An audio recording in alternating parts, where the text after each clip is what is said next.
So in this demonstration I'll walk through the whole application flow. First I'll explain a bit of architecture, and then we'll just move on to the actual implementation. That when the first of all a user generate a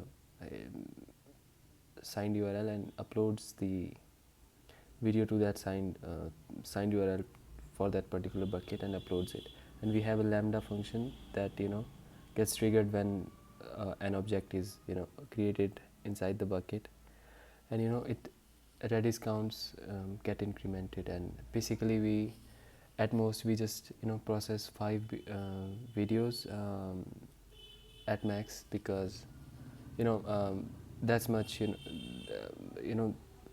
I guess that max these are the max count ECS containers AWS will allow you to generate in the free tier, or like basically you fetch the video also from the bucket. So I guess the 5 count sounded good for me. You can increase the count if you want, but if the count is greater than 5, we just push that video to the queue, and whenever a video is processed, we also decrease the count, and after the videos is processed, then we just upload it to temporary to the final bucket, and delete the old one from the temporary bucket. And I'm gonna show you the the 2 buckets. And yeah, so there are 2 here. One is final, the other is temporary, and these 2 are one is the serverless original server, and other one is the trigger API. These two folders include the lambda function code, and now I'm gonna walk you through the application. So I have some default credentials. Also, we are using to deliver the videos to the end user. I'm using CDN and with signed cookies, so that the videos are only authenticated to the users. Videos are authenticated, and only users can see their videos. And yeah, so when users logs in, I set the signed cookies also at this browser, and you'll see some cookies that are being set here. I also will show them in network tab, and we're gonna fetch the video in the pre-flight. I'll show you the pre-flight request.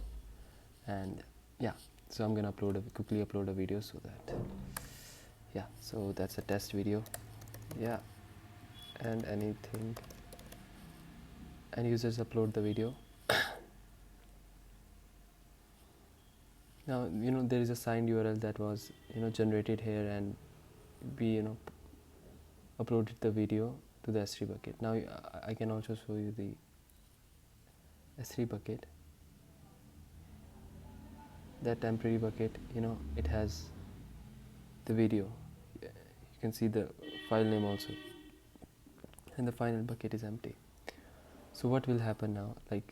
Like as you can see, it's yellow, so it's currently being processed. When it will be processed, it will turn green, and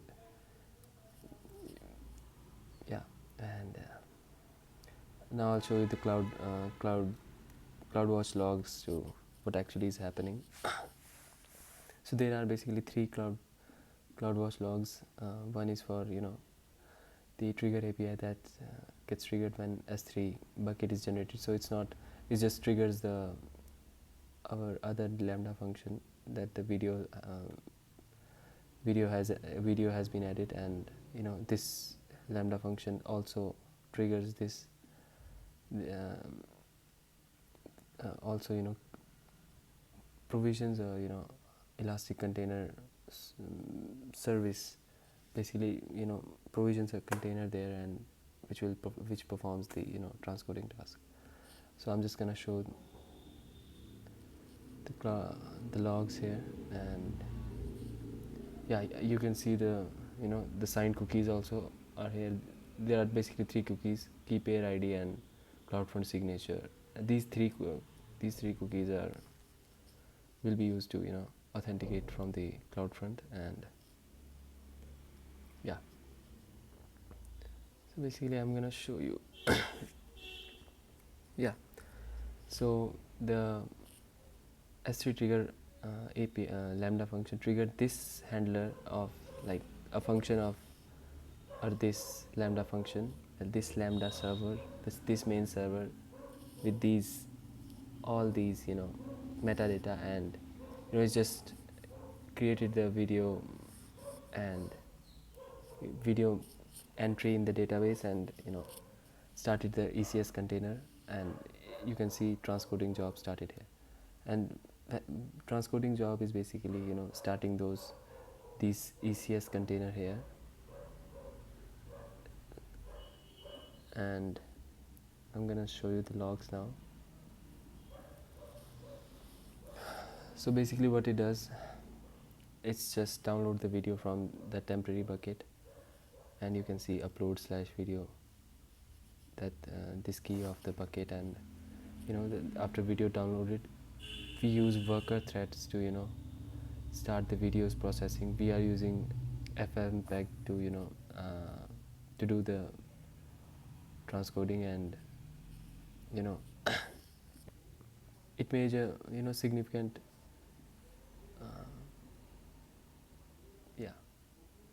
so video has been processed, and after video has been processed, these videos are uploaded to the final S3 bucket. You can see all the video chunks index.m3. Basically we are using the HTTP live streaming.